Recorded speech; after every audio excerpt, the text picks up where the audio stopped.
Overfunctioners should do less. An idea I heard on the internet, and I really want to challenge it because not all overachievement and not all overfunctioning is the same.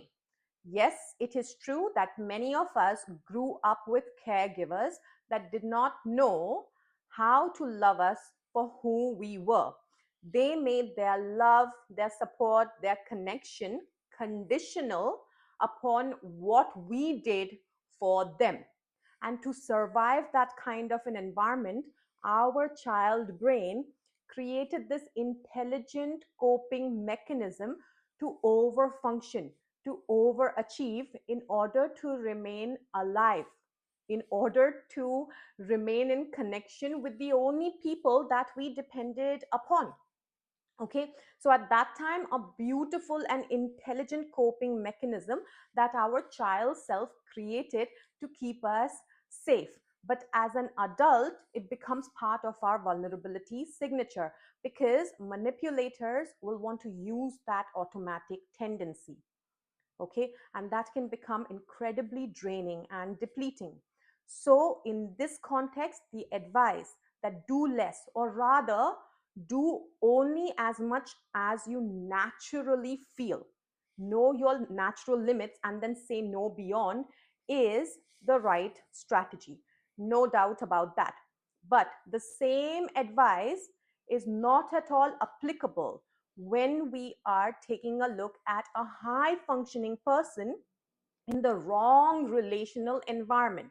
So if person A is functioning at this level and person B is functioning at this level, we think that person A is over functioning rather than person B is under functioning. Maybe person A is just functioning. Maybe their natural limit is high. Maybe they like to produce a lot. Maybe they have that kind of energy and drive. And to shame them and tell them to become less is the wrong thing to do. Okay, so if you are one of these high functioning people, don't feel compelled to listen to this advice. It may not apply to you at all. The advice that you may want to consider is become discerning. See whether the people are able to meet you at the level that you are functioning. If not, look for people that have naturally that kind of drive and energy so that you can feel your functioning and you're achieving as normal rather than over. Over is relational in context. Okay, so when you take a look at it like this, that am I doing it because of an automatic tendency or am I doing it because it is just my natural expression?